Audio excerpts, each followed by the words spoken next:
नमस्कार दोस्तों, इस वीडियो में आप ईबीएस पेडागोजी के कुछ महत्वपूर्ण प्रश्नों की श्रृंखला देखने जा रहे हैं। ईबीएस पेडागोजी सीरीज की ये चौथी प्रमुख वीडियो है। अगर आप ईबीएस के साथ साथ सभी सब्जेक्ट्स के पेडागोजी को डिटेल में पढ़ना और समझना चाहते हैं, साथ ही सीटेट के प्रीवियस ईयर पेपर के कंप्लीट सोल्यूशन को डिटेल में देखना चाहते हैं, तो इस वीडियो के समाप्त होने के बाद से आप इस वीडियो का डिस्क्रिप्शन चेक कर सकते हैं। और अगर चैनल पर पहली बार विजिट कर रहे हैं तो इसको सब्सक्राइब करते हुए बेल आइकन को जरूर प्रेस कर लीजिएगा, सीटेट, यूपी टेट और सुपर टेट की बेहतरीन तरीके से तैयारी करने के संदर्भ में। चलिए दोस्तों, आज के इस महत्वपूर्ण सेशन को शुरू करते हैं। पहला प्रश्न है, निम्नलिखित में से क्या प्राथमिक स्तर पर पर्यावरण अध्ययन शिक्षण का उद्देश्य है? बात की जा रही है प्राथमिक स्तर पर, ठीक है, तो प्राइमरी लेवल को ध्यान में रख करके आपको उत्तर देना है। चलिए चौथे विकल्प से शुरुआत करते हैं। बच्चों को विशेषज्ञ अध्ययन के लिए तैयार करना। विशेषज्ञ यानी कि मास्टरी करने की बात की जा रही है, बच्चा बिल्कुल एक्सपर्ट करने की बात की जा रही है। प्राइमरी स्तर पर बच्चे को बस एक तरीके से उसका इंट्रोडक्शन लेवल तक ही उसको ज्ञान दिया जाता है, बहुत ज़्यादा उसको डीप नहीं पढ़ाया जाता। और विकल्प क्या कह रहा है कि उसको एक्सपर्ट बनाने के लिए तैयार किया जा रहा है, तो ये तो बिल्कुल निगेटिव था, आपका उत्तर नहीं होगा। तीसरा विकल्प है, बच्चों में सिर्फ सत्यात्मक कौशलों का विकास करना। सत्यात्मक कौशल को अंग्रेजी में साइकोमोटर स्किल बोला जाता है। तो देखिए यहाँ पर जो सिर्फ वर्ड है वो केवल एकमात्र एक ही सेंस में है और ये हमेशा निगेटिव होते हैं, इस वजह से आपका उत्तर नहीं होगा। दूसरा विकल्प देखिए, बच्चों में संख्यात्मक कौशलों का विकास करना। संख्यात्मक कौशल यानी कि क्वांटिटेटिव स्किल की बात की जा रही है, संख्या की बात की जा रही है, संख्या सिखाने के संदर्भ में, तो ये संकुचित था। बात हो रही पर्यावरण अध्ययन की, तो पर्यावरण अध्ययन में बस बच्चों को संख्या के बारे में नहीं बताया जाता, ये संकुचित था, इस वजह से आपका उत्तर नहीं होगा। एक ही विकल्प बचा ऑप्शन नंबर 1, देखिए पर्यावरणीय मुद्दों पर जागरूकता का विकास करना, यानी कि बच्चे को उसके परिवेश से जोड़कर जो ज्ञान दिया जाता है, आपके परिवेश में जो कुछ भी घटित हो रहा होगा उसके प्रति बच्चे को जागरूक करना, और साथ ही साथ परिवेश से संबंधित अपने आप को किस प्रकार से उसके परिवेश के अनुसार अपने आप को ढालना और अनुकूलन करना, इन सब के प्रति उसको जागरूक करना पर्यावरण अध्ययन का प्रमुख उद्देश्य होता है। ऑप्शन नंबर 1 पॉजिटिव था और यही आपका सही जवाब होगा। अगला प्रश्न है, कक्षा 5 का पाठ किसानों की कहानी बीज की जुबानी शुरू होती है मुख्य प्रश्न के द्वारा, जैसे जो भोजन हम खाते हैं उनको कौन पैदा करता है। यानी कि कक्षा पाठ में एक चैप्टर दिया गया है, एक पाठ दिया गया है, किसानों की कहानी बीज की जुबानी। जो ये पाठ शुरुआत होता है वो एक प्रश्न से शुरू होता है, और प्रश्न क्या है, जो हम भोजन खाते हैं उनको कौन पैदा करता है। इस प्रश्न के द्वारा बच्चे में किस प्रकार के कौशल को या फिर किस प्रकार के बातों को विकसित किया जा सकता है, ये आपका मुख्य प्रश्न है, ठीक है। तो चलिए विकल्प 1 से शुरुआत करेंगे। पहला विकल्प दिया गया है, बच्चों की सोच को नई दिशा में लेकर के जाती है। ये विकल्प बिल्कुल पॉजिटिव है, क्योंकि जब बच्चों से आप पूछेंगे कि भोजन जो हम लोग भोजन करते हैं उसको कौन पैदा करता है, तो जाहिर सी बात है बच्चे उसके बारे में सोचने लगेंगे कि सही बात है, हम लोग तो मार्केट से केवल खरीद करके ला रहे हैं, मार्केट में कहाँ से आया, यानी कि ये उसमें नई दिशाओं में सोचने के लिए प्रेरित करेगा। पहला पॉजिटिव था, आपका उत्तर सही होगा। दूसरा देखिए, बच्चों के सीखने की प्रक्रिया में सहायता करती है। निश्चित तौर पर यह सहायता करेगी, क्यों?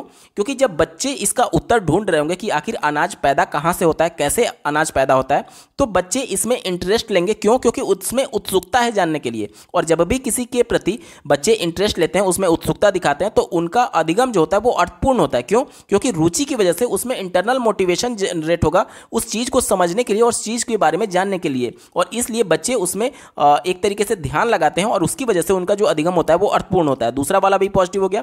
तीसरे की बात करें, कहा जा रहा है बच्चों की स्मरण आधारित कौशलों के विकास में सहायता करते हैं। स्मरण आधारित यानी कि रटने के संदर्भ में बोला गया, रटने, याद करने, तो ये विकल्प निगेटिव था, ठीक है, क्योंकि बालक को उसके परिवेश से जोड़ करके बताना, उसको रटना थोड़ी है उसको, तो ये निगेटिव था, आपका उत्तर नहीं होगा। चौथा विकल्प देखिए, शिक्षक को कक्षा में अनुशासन बनाए रखने में सहायता करती है। तो प्रश्न पूछने से बच्चे इंटरेस्टेड तो जरूर होंगे, लेकिन ऐसा नहीं है कि 100 बच्चे हैं अगर कक्षा में तो 100 के 100 बच्चे बिल्कुल इंटरेस्ट उनमें जाग जाएगा। कुछ बच्चे ऐसे जरूर होंगे जो कि पूरी कक्षा को डिस्टर्ब कर रहे होंगे। तो यहां पर कहना कि केवल प्रश्न पूछने से अनुशासन बनाया जा सकता है, ये थोड़ा संकुचित है, क्योंकि अनुशासन के लिए अगर ऐसा रहता कि केवल प्रश्न पूछ देने से बच्चे अनुशासित हो जाएंगे तो सभी कक्षा में कोई भी बच्चा डिस्टर्बिंग एलिमेंट होता ही नहीं। सभी बच्चे को प्रश्न पूछ दीजिए और सभी अनुशासन हो जाएंगे, तो ये पॉसिबल नहीं है, प्रैक्टिकली संभव नहीं है, तो ये आपका निगेटिव था, उत्तर नहीं होगा। यानी कि केवल ए और बी वाला सही है। दिए गए विकल्प में देखिए ऑप्शन नंबर 1 केवल ए और बी इसका सही जवाब होगा। अगला प्रश्न है, निम्नलिखित में से क्या पर्यावरण अध्ययन के पाठ्यचर्या के सुझावित थीम का उप थीम है? तो पर्यावरण अध्ययन यानी ईवीएस में कुल 6 थीम हैं, और जो पहला थीम है परिवार एवं मित्र, उसके 4 उप थीम हैं। चलिए विकल्पों पर देखते हैं। पहला विकल्प देखिए परिवार और मित्र, तो ये तो थीम होता है, तो आपका उत्तर नहीं होगा। क्योंकि प्रश्न में आपसे उप थीम पूछा गया है। दूसरा देखिए, हम चीजें कैसे बनाते हैं, ये भी थीम है, तो आपका उत्तर नहीं होगा। तीसरा देखिए, आवास, ये भी थीम होता है। लेकिन अगर बात करें जानवर और पौधे, तो ये उप थीम होता है। किसका ये उप थीम है? परिवार एवं मित्र का ये उप थीम है। यानी कि परिवार एवं मित्र एक मेन थीम हो गया, उसके अंतर्गत 4 उप थीम है, उसमें से ये एक है जानवर और पौधे। ठीक है, तो ऑप्शन नंबर 4 जो था वो उप थीम है, और प्रश्न में उप थीम ही आपसे पूछा गया था, इसलिए विकल्प 4 सही उत्तर होगा। अगला प्रश्न पूछा गया है, पर्यावरण अध्ययन में सार्थक पूर्ण सीखना निम्नलिखित में से किसके द्वारा नहीं हो सकता है? जो निगेटिव होगा वही हमारा उत्तर होगा। ठीक है, तो चलिए पहले विकल्प से शुरुआत करते हैं। कहा गया है किस्से और कहानियों के द्वारा। बच्चे कहानियों में बहुत ज़्यादा इंटरेस्ट लेते हैं, और इसकी वजह से कहानियों के माध्यम से बच्चे को उसके परिवेश और उसके पूर्व अनुभव से जोड़ करके ईवीएस का ज्ञान कराया जा सकता है। तो ये तो बिल्कुल पॉजिटिव है, आपका उत्तर नहीं होगा। क्यों? क्योंकि निगेटिव सेंस में आपसे पूछा गया था, तो ये आपका उत्तर नहीं होगा।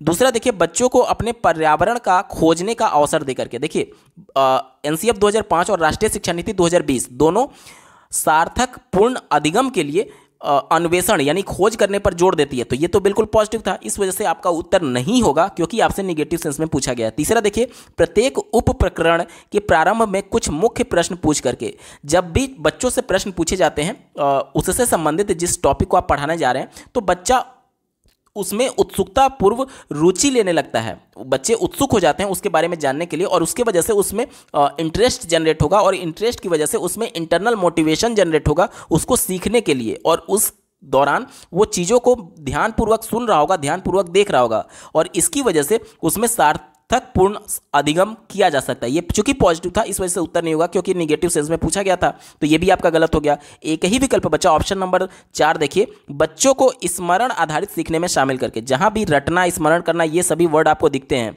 ये हमेशा ही निगेटिव होता है, क्योंकि एनसीएफ 2005 और राष्ट्रीय शिक्षा नीति 2020 दोनों अन्वेषण पर, खोज करने पर जोर देती है, और दोनों रचनावाद को समर्थन देती है। रचनावाद के सबसे बड़े जो समर्थक थे जीन पियाजे और ले वाइगोस्की थे। उन्होंने कहा कि बच्चे अपने ज्ञान की रचना स्वयं करते हैं, चीजों को रट करके वो चीजों को नहीं सीखते हैं, बल्कि अपने ज्ञान की रचना स्वयं वो करते हैं, और रटना कहीं ना कहीं रचनावाद का विरोध करता है। इस वजह से ऑप्शन नंबर 4 निगेटिव था, और यही आपका सही जवाब हो जाएगा। विकल्प 4 सही उत्तर है। अगला प्रश्न पूछा गया है, निम्नलिखित में से कौन से सीखने के सिद्धांत पर पर्यावरण अध्ययन आधारित होता है? चौथे विकल्प से शुरुआत करेंगे। दिया गया है अज्ञात से ज्ञात की ओर। देखिए, जो एनसीएफ 2005 ये सुझाव देता है कि जो बच्चों को ईवीएस बताना है वो उसके परिवेश से जोड़ करके बताना है। परिवेश क्या हो गया? जिसे बच्चा पहले से देख रहा है, उसका पूर्व अनुभव, यानी वो उसे ज्ञात है, यानी ज्ञात से अज्ञात की ओर होना चाहिए। ज्ञात जो चीज़ें उसको ज्ञात है उससे जोड़ करके अज्ञात संप्रत्यय के बारे में बच्चों को बताया जाता है। और विकल्प क्या कह रहा है? इसका उल्टा कह रहा है, विकल्प कह रहा है अज्ञात से ज्ञात की ओर, तो ये तो गलत हो गया।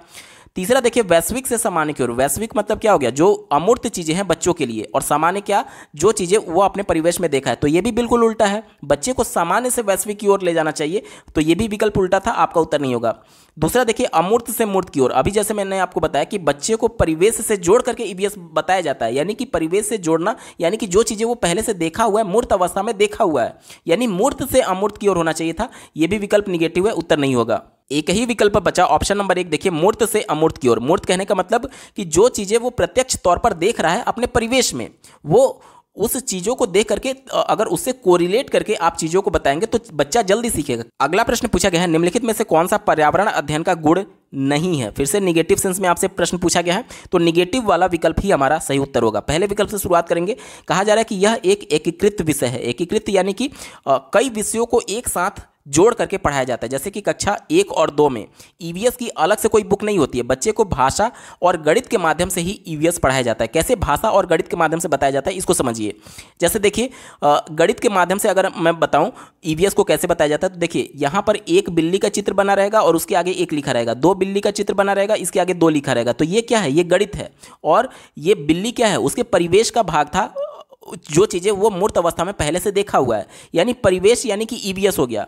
यानी कि देखिए, गणित में 1 और 2 के कॉन्सेप्ट को बताने के लिए बच्चे को उसके परिवेश से जोड़ करके बिल्ली के बारे में बताया जा रहा है। बिल्ली उसका ईवीएस का पार्ट है। यानी कि देखिए, बच्चे कक्षा 1 में ईवीएस का अलग से बुक नहीं था, लेकिन गणित के माध्यम से ही 1 और 2 के कॉन्सेप्ट को बताने के लिए ही उसको बिल्ली से अवगत कराया गया, यानी अपने परिवेश से जोड़ करके उसको बिल्ली को बताया गया। तो ये क्या है? गणित के माध्यम से बच्चे को ईवीएस पढ़ाया गया। अब भाषा के माध्यम से कैसे? देखिए, बच्चे को अंग्रेजी में पढ़ाया जाता है C फॉर कैट, और सी लिखा रहेगा, इसके सामने एक बिल्ली का चित्र बना रहेगा, डी लिखा रहेगा, डी फॉर डॉग, और इसके आगे एक डॉग का चित्र बना रहेगा। तो ये क्या है? ये भाषा है, इंग्लिश लैंग्वेज था। इंग्लिश लैंग्वेज के अल्फ़ाबेट से जोड़ करके उसको उसके परिवेश, जो चीज वो देखा हुआ है, बिल्ली देखा हुआ है, डॉग देखा हुआ है, कुत्ता देखा हुआ है, उसको जोड़ करके बताया जा रहा है। तो ये क्या है? ये एकीकृत विषय का क्षेत्र है, यानी कि कई सब्जेक्ट्स को एक साथ जोड़ करके पढ़ाया जाता है। और इसी प्रकार से आप देखेंगे, ये तो बात हो गई कक्षा 1 और 2 की। कक्षा 3, 4, 5 में आप देखेंगे तो विज्ञान और सामाजिक विज्ञान विषय जो है वो एकीकृत कर दिया गया है सामाजिक अध्ययन के द्वारा। कैसे? अब इसको समझिए। देखिए, विज्ञान में क्या बच्चों को बताया जाता है? जो साइंटिफिक चीजें होते हैं, जैसे कि अगर आप अपने हाथ पैर नहीं धुलेंगे या फिर अपनी शरीर को सफाई नहीं रखेंगे तो आप बीमारी से ग्रसित हो सकते हैं। ये विज्ञान का पार्ट था। लेकिन आप देखेंगे, बच्चा जब जन्म लेता है तो बचपन से ही वो अपने माता पिता और अपने परिवेश में देखता है कि लोग रोज नहाते हैं, रोज अपने शौच से आने के बाद से अपने हाथ को साबुन से धोते हैं, नाखून को छोटे रखते हैं। ये सब क्या है? वो उसके परिवेश का हिस्सा है, यानी ईबीएस का पार्ट है।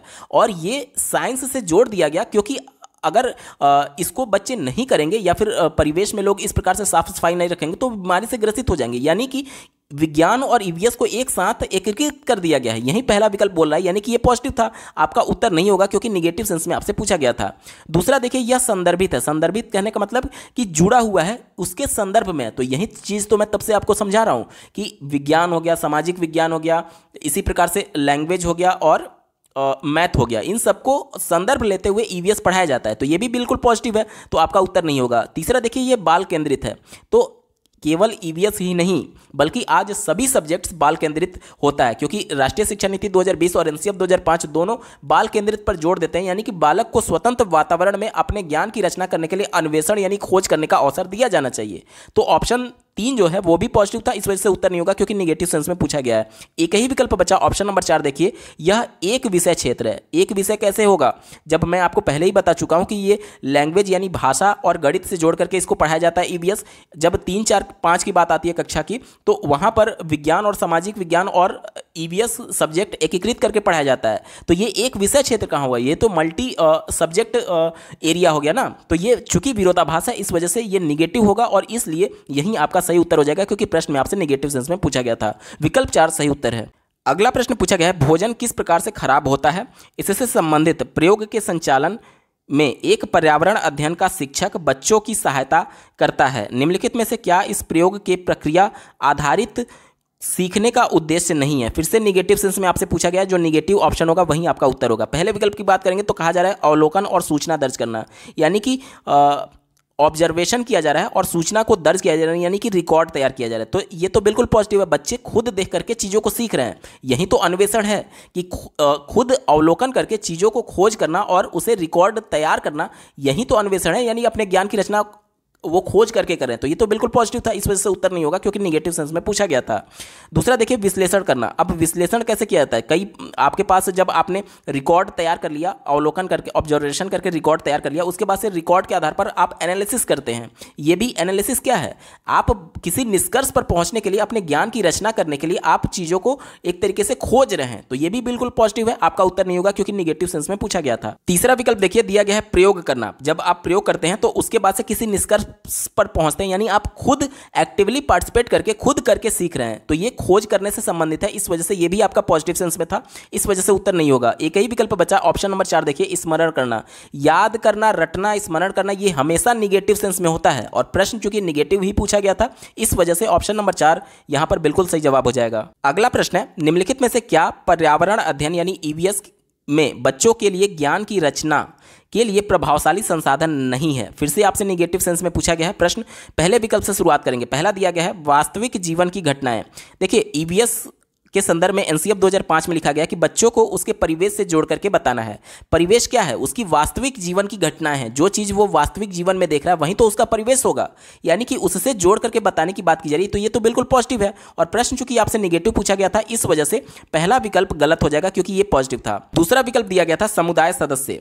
तो कई बार जब हम लोग शैक्षणिक भ्रमण करने जाते हैं तो वहां पर जो हमें गाइड कर रहे होते हैं वो समुदाय का एक हिस्सा है, या फिर कोई भी ऐसा बुद्धिजीवी प्राणी जो कि आपसे ज़्यादा जान रहा है और आपके ज्ञान की रचना में सहयोग कर रहा है, वो समुदाय का पार्ट है। और लेव वाइगोत्स्की ने कहा था कि जो भी सहपाठी या फिर जो भी व्यक्ति आपसे थोड़ा भी ज़्यादा जानता है वो आपके ज्ञान की रचना अंतःक्रिया के माध्यम से करता है। तो ये समुदाय के जो सदस्य हैं वो कहीं ना कहीं पॉजिटिव सेंस में हैं ज्ञान की रचना करने के संदर्भ में। चूंकि प्रश्न आपसे नेगेटिव पूछा गया था इस वजह से ये पॉजिटिव था, इस वजह से उत्तर नहीं होगा। चौथा विकल्प देखिए, कहा जा रहा है कि बच्चों के स्थानीय संसाधन का उपयोग। स्थानीय संसाधन क्या है? उसके परिवेश का हिस्सा है, यानी कि जहां पर वो पर्टिकुलर किसी स्थान पर रह रहा होगा वहां के मिलने वाले जो संसाधन है, जाहिर सी बात है उसके परिवेश का हिस्सा है। और ईवीएस के संदर्भ में एनसीएफ 2005 ये संदर्भित करता है कि ईवीएस को बच्चों को उसके परिवेश से जोड़ करके पढ़ाना है, यानी कि स्थानीय संसाधन जो है वो भी उसके परिवेश का हिस्सा है, यानी ये भी पॉजिटिव सेंस में था, इस वजह से उत्तर नहीं होगा। ऑप्शन नंबर सी देखिए, कक्षा की चार दीवारी। कक्षा की चार दीवारी कहने का मतलब कि बच्चे को बस एक तरीके से विद्यालय तक ही सीमित रखने की बात की जा रही है, और ईवीएस क्या कहता है? बच्चे को उसके परिवेश से जोड़ करके पढ़ाना चाहिए। अब जब बच्चे को आप लिमिट कर दिए हैं कि आप केवल विद्यालय तक ही सीमित रहें, तो उसके परिवेश से जोड़ करके आप बच्चे को कहां बता रहे हैं? आप तो केवल स्कूल में किताबी ज्ञान बच्चे को दे रहे हैं, तो ये निगेटिव सेंस में है, और प्रश्न भी आपसे निगेटिव सेंस में पूछा गया था, इस वजह से ऑप्शन सी सही हो जाएगा। तो प्रश्न में आपसे पूछा गया था कि कौन सा संसाधन नहीं है, तो केवल ऑप्शन सी कक्षा की चार दीवारी संसाधन नहीं है, यानी कि ऑप्शन नंबर 2 देखिए, केवल सी वाला सही जवाब होगा। अगला प्रश्न पूछा गया है, निम्नलिखित में से कौन सी युक्तियों के द्वारा कक्षा 5 के उप विषय बोलती इमारतें एक पर्यावरण अध्ययन के शिक्षक के द्वारा अर्थपूर्ण तरीके से संपादित किया जा सकता है? तो पहले विकल्प से शुरुआत करेंगे। पहला दिया गया मानचित्र और चित्र, तो यहाँ पर ये पॉजिटिव हो सकता है, मैं यहाँ पर स्टार लगा रहा हूँ, आगे आपको पता चलेगा क्यों। दूसरा दिया गया व्याख्यान और चर्चा, यहाँ पर चर्चा तो पॉजिटिव है लेकिन व्याख्यान जो है ये निगेटिव सेंस में, क्यों? अब बात हो रही है कक्षा 1 से 5 यानी प्राइमरी स्तर के बच्चों की। इसमें आप लेक्चर देकर के चले जाएंगे, व्याख्या देकर के चले जाएंगे, तो बच्चे उसमें इंटरेस्ट नहीं लेंगे, यानी उसको अर्थपूर्ण तरीके से नहीं सीख पाएंगे। क्यों? क्योंकि प्राइमरी स्तर पर एनसीएफ 2005 और राष्ट्रीय शिक्षा नीति 2020 दोनों ये प्रस्तावित करती है कि बच्चे को खेल के माध्यम से ही एक्टिवली पार्टिसिपेट करा करके, यानी बच्चों की सहभागिता लेकर ही उसको सिखाया जा सकता है। और विकल्प क्या कह रहा है कि उसको व्याख्या देकर के चले जाइए, इसमें बच्चा निष्क्रिय था, केवल टीचर ही तो एक्टिव है, वो आया क्लास में लेक्चर देकर के चला गया। चूंकि बच्चा निष्क्रिय था, वो एक्टिवली पार्टिसिपेट नहीं किया, इस वजह से ना तो उसमें रुचि होगी और ना ही इंटरनल मोटिवेशन होगा, और उसकी वजह से वो अर्थपूर्ण अधिगम नहीं कर पाएगा। तो दूसरा विकल्प निगेटिव हो गया। तीसरा देखिए, सर्वे के संचालन उपरांत उस पर चर्चा। तो एक सर्वे किया जा रहा है जिसमें बच्चा खुद एक्टिवली पार्टिसिपेट कर रहा होगा, और साथ ही साथ उसके बाद से जो डेटा यानी जो रिकॉर्ड तैयार किया गया उस पर टीचर के द्वारा चर्चा किया जा रहा है। तो एक तो पहले बच्चा इसमें एक्टिवली पार्टिसिपेट कर पा रहा है, यानी कि अपनी सहभागिता दिखा पा रहा है। साथ ही साथ ले वाइगोत्स्की के सिद्धांत के अनुसार जब बच्चा चर्चा कर रहा होगा, यानी एक दूसरे से इंटरेक्शन कर रहा होगा, अंतःक्रिया कर रहा होगा, तो इसमें अर्थपूर्ण अधिगम किया जा सकता है। तो ये पॉजिटिव हो गया। चौथा देखिए, बच्चों के नारे लिखने को कहना। नारा लिखने से कोई खास फायदा नहीं होगा। क्यों नहीं होगा? क्योंकि एक तरीके से बच्चा अमूर्त जो चीज़ है, जो बोलती इमारतें हैं, इसको नहीं समझ पाएगा नारे के माध्यम से। तो ये एक तरीके से निगेटिव था, आपका उत्तर नहीं होगा। अब चारों विकल्पों को ध्यान से देखिए। चारों विकल्पों में किसी किसी में 2 विकल्प दिए गए हैं और किसी किसी में यहाँ पर 3 विकल्प दिए गए हैं, यानी कि अभी तक हमने केवल एक ही विकल्प को सही लगाया है, यानी कि कम से कम एक विकल्प हमारा और भी सही होना चाहिए। ठीक है, तो अब हम लोग देखिए, जो बी वाला और डी वाला था ये तो बिल्कुल ही निगेटिव था, आपका उत्तर होगा ही नहीं। लेकिन ऑप्शन नंबर ए देखिए, मानचित्र और चित्र, तो अब ये भी हमको मजबूरीवश इसको सही करना होगा, क्योंकि ये पॉजिटिव सेंस में तो है, बहुत ज़्यादा पॉजिटिव नहीं था लेकिन फिर भी पॉजिटिव है, इस वजह से हमको पॉजिटिव करना पड़ेगा, यानी इसे सही मान करके चलना पड़ेगा, यानी ऑप्शन ए और ऑप्शन सी बिल्कुल सही जवाब हो जाएगा। अब देखिए, मानचित्र और चित्र के माध्यम से कैसे बोलती इमारतों को पढ़ाया जा सकता है, यानी कि जो बिल्डिंग्स हैं, जाहिर सी बात है आप उसको मानचित्र और चित्र के माध्यम से जब बच्चों को दिखाएंगे तो वो चीज़ों को समझ पा रहे होंगे, इंटरेक्ट कर पा रहे होंगे, यानी कि एक तरीके से अपने आप को उस फिगर से, उस चित्र से, उस मानचित्र से कोरिलेट कर पा रहे होंगे, इस वजह से ये पॉजिटिव हो गया और ये भी आपका उत्तर होगा। तो ऑप्शन नंबर ए और सी केवल सही जवाब है। विकल्प नंबर 1 देखिए, केवल ए और सी इसका सही उत्तर होगा। अगला प्रश्न पूछा गया है, बच्चों के सीखने की प्रगति के वर्णन अभिलेख आधारित हैं। तो देखिए, यहाँ पर प्रगति की बात की जा रही है, तो प्रगति शैक्षणिक प्रगति भी हो सकती है और बच्चों के व्यवहार में भी प्रगति हो सकती है, और व्यवहार को भी सीखा जाता है और शैक्षणिक चीज़ों को भी सीखा जाता है। तो यहाँ पर हिंदी वाले प्रश्न से ये क्लियर नहीं हो पा रहा है कि हमारे व्यवहार की प्रगति की बात की जा रही है या फिर शैक्षणिक प्रगति की बात की जा रही है। देखिए, अगर व्यवहार की बात की जाए तो वहाँ पर एनेक्डोटल होगा, और अगर शैक्षणिक प्रगति की बात की जाए तो वहाँ पर पोर्टफोलियो होता है। तो चलिए, इंग्लिश वाले प्रश्न की मैं हेल्प ले रहा हूँ ताकि चीज़ें और ज़्यादा आपको क्लियर हो जाए। अब देखिए, इसी प्रश्न को जब मैं इंग्लिश में आपको दिखा रहा हूँ तो यहाँ पर देखिए, एनेक्डोटल रिकॉर्ड की बात की गई है। Anecdotal record of learning process of the children is based on, यानी कि एनेक्डोटल रिकॉर्ड एनेक्डोटल रिकॉर्ड के संदर्भ में ये पूछा जा रहा है कि एनेक्डोटल रिकॉर्ड अभिलेख की जो एक तरीके से वर्णन है, उसकी जो व्याख्या है वह किस पर आधारित होता है। तो एनेक्डोटल रिकॉर्ड हमने पहले ही देखा है कि एनेक्डोटल रिकॉर्ड में क्या होता है, उसमें व्यवहार को दर्ज किया जाता है, और जो पोर्टफोलियो होता है उसमें क्या होता है, उसमें बच्चों के शैक्षणिक प्रगति को दर्ज किया जाता है। अब व्यवहार को आप कैसे देखते हैं, व्यवहार को आप किस प्रकार से मेजर करते हैं? व्यवहार को तो आप अवलोकन करके ही मेजर कर पाएंगे ना। जैसे एक व्यक्ति अभी क्या व्यवहार कर रहा है और अगले दिन क्या व्यवहार कर रहा है, इसको आप कैसे जांचते हैं? उसका अवलोकन करके ही तो जांचते हैं। तो अवलोकन तकनीक पर ये एनेक्डोटल रिकॉर्ड मेंटेनेंस आधारित होता है, इसलिए ऑप्शन नंबर 3 अवलोकन इसका सही जवाब हो जाएगा।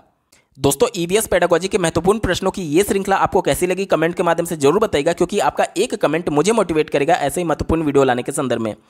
अगर आप इस चैनल पर नए हैं तो इसको सब्सक्राइब करते हुए बेल आइकन को जरूर प्रेस कर लीजिएगा, और सीटेट के प्रीवियस ईयर पेपर के साथ साथ सभी सब्जेक्ट्स के कंप्लीट पेडागोजी को डिटेल में देखने और समझने के लिए इस वीडियो का डिस्क्रिप्शन जरूर चेक करिएगा। इस वीडियो को देखने के लिए आपका बहुत बहुत धन्यवाद। भगवान करे आपका दिन शुभ हो।